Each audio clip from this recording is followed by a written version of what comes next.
clearly comes out a defined relationship, which may not be contractual under this agreement. Lord, I hope, Lord, I am able to make myself clear. Lord, continuously, my Lord, I am saying, Lord, in their contract, Mr. Khambata and Mr. Devan's contract, they continuously refer that the goods will be supplied by Mr. Mehta. I am not, my Lord, a document signed by the parties. I am not a signatory to that document. But from the document, it emerges that there is a defined legal relationship emerging from that document. Like, for example, there are certain obligations incorporated by reference.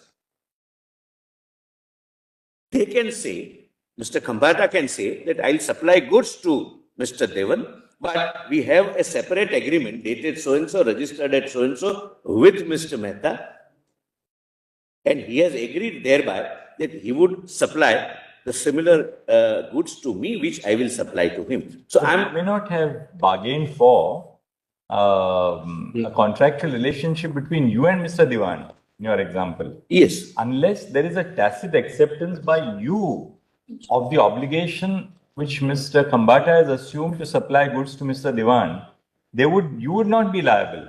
No. Merely because, say, suppose, for instance, you are the foreign collaborator of Mr. Khambata's client. All right, that you are the person who has prepared the software, or you have prepared the service agreement, the license agreement. You are the real originator of it all. Unless there is something to indicate that, look, you have assumed the obligation, or that you stand behind the obligation which Mr. Khambata has assumed to. I vouch. Yeah. That is why I emphasize it must emerge a defined legal relationship with respect to the dispute. I'll just give an example, simpler example. Look, Tata Steel is a Tata group of companies. Yes. Tata Motors is a Tata group of companies.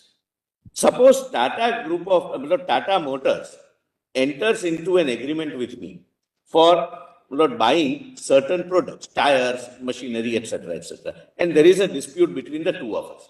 I can't involve Tata Steel saying that it's a group of companies. If he is unable to pay, you pay. But if there is a defined legal relationship with third person, and that is how, my Lord, the courts have construed.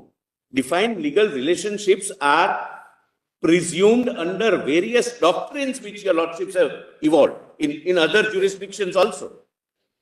Back-to-back contract is one such thing. It would be a fact-specific determination. Right. There would not be any, my Lord, straight-jacket answer. But the point I am respectfully urging for your lordship's consideration is there is no exclusion. In fact, Section 7 incorporates group of company doctrines by not restricting it to mere parties to the agreement, except in 4.1a, 7.4a, but it restricts even correspondence. There can be a correspondence that, all right, we supply, they supply, etc., etc.